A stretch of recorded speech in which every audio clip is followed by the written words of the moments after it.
నమస్కారం. నా పేరు శ్రీరామ్ శర్మ. ఢిల్లీ హైకోర్టులో కోర్టు ప్రొసీడింగ్స్ అన్నీ కూడా వీడియో కాన్ఫరెన్స్ ద్వారా జరుగుతున్నాయి. ఇంట్లో నుంచే అందరూ అడ్వకేట్లు పార్టిసిపేట్ చేస్తున్నారు.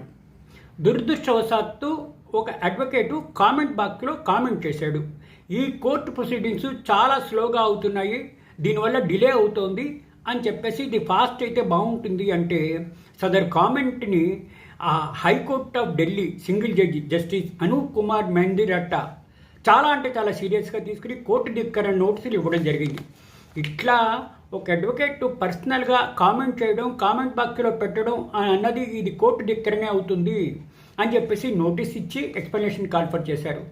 దీన్ని బట్టి తెలిసేది ఏంటంటే ఎవరి మీదైనా సరే ఏ న్యాయస్థానాల్లో కానీ న్యాయమూర్తుల మీద కూడా ఇటువంటి కామెంట్ బాక్స్లో చేయడానికి వీలు లేదు, చేస్తే అది కోర్టు ధిక్కరణే అవుతుంది అని చెప్పడానికి ఇది చక్కటి ఉదాహరణ. కాబట్టి దయచేసి యంగ్ అడ్వకేట్స్ ఇట్లా ఏదైనా సరే ఈ విధంగా కోర్టు ప్రొసీడింగ్స్ అయ్యేటప్పుడు వీడియో కాన్ఫరెన్స్ ద్వారా వర్చువల్గా అయ్యేటప్పుడు దయచేసి ఎవరి మీద కామెంట్ పెట్టకండి, ఇరుక్కోకండి అని చెప్పడానికి ఇది చక్కటి ఉదాహరణ అని ఈ కేసు ద్వారా మనకి తెలుస్తోంది. కాబట్టి మీకు ఇలాంటి కేసుల్లో పార్టిసిపేట్ చేసేటప్పుడు వీడియో కాన్ఫరెన్స్ ద్వారా పార్టిసిపేట్ చేసేటప్పుడు మీకు ఏదైనా అన్యాయం అనిపిస్తే ఎక్కడ కామెంట్ చేయకండి, కామెంట్ బాక్స్లో కామెంట్ పెట్టకండి. పెడితే ఇటువంటి చిక్కుల్లో ఇరుక్కునే అవకాశం ఉంది అని చెప్పడానికి ఇదొక వీడియో మీకు చెప్పబోతున్నాను. Thank you.